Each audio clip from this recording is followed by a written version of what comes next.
Greetings, all praise King Selassie the One.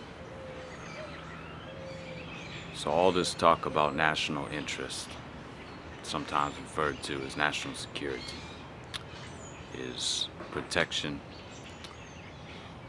for the wealth of the divisor classes, otherwise known as the elite, or the ruling class, or the oppressive class.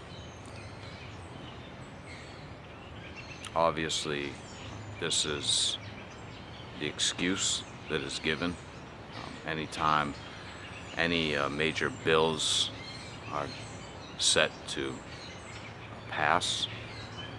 The bills being laws that will be enforced by various agencies such as police and military. You don't have to really read from the books of history to see this is the inevitable outcome of capitalism. However, understanding history of mankind helps. Most of all the wealth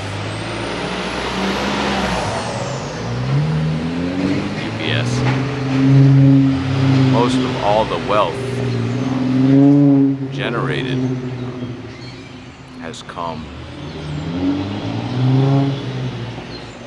at much of a loss of many through various wars,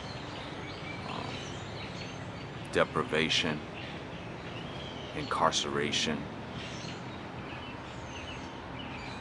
illness,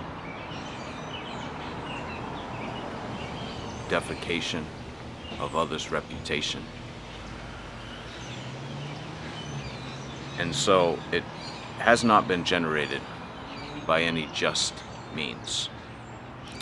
And if you are in a position where you own and occupy large tracts of land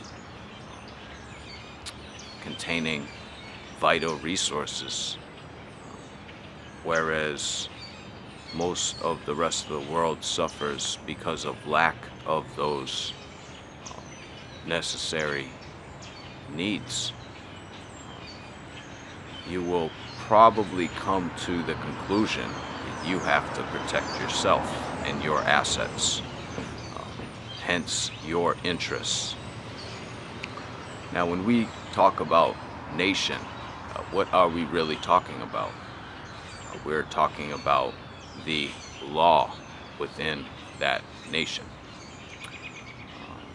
When most people think of the United States of America, they think of the president, the Congress, maybe even a memorial or something to that effect.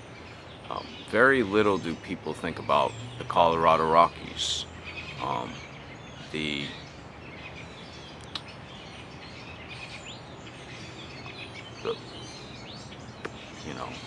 coast of Maine, or the Great Lakes.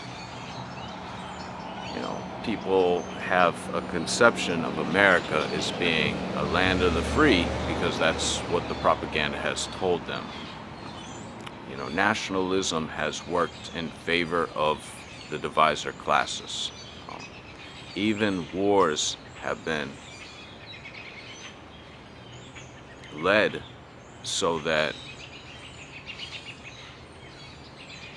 with the notion, with the know-how that if these wars result in the deaths of many, that those comrades of those that died will turn around and protect what they believed they have a stake in.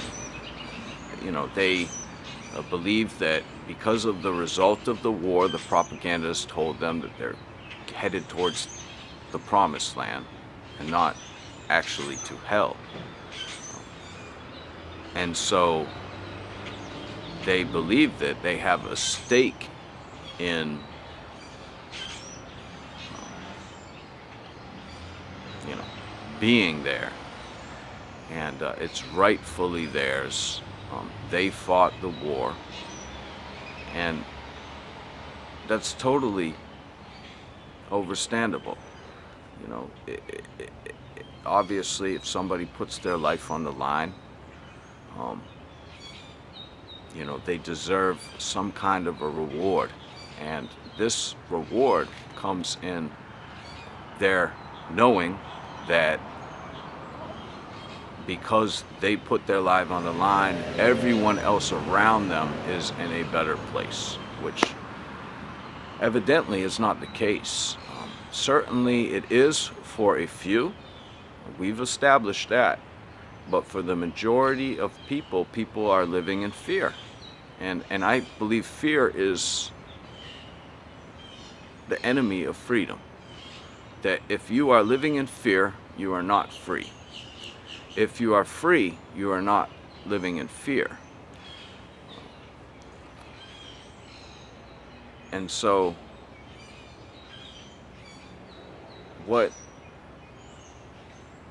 kind of freedom are we living in when some of these issues, like terrorists, like the destruction of the earth, which is anyone that lives in the Appalachia or some of the other remote, abundant regions, can see plainly with their eyes. The water levels are low, the creeks are drying up, the forest is on fire. There's talk about recycling sewage water to be drinkable. You know, this is not the freedom that I envisioned, and I hope that nobody else did as well. But people have been subjected to the man-beast. They're looking into their screen and they're seeing some exotic place, exotic island, maybe they're even in virtual reality worlds, and they're thinking that they're there, and they believe this is the promised land that's given to them.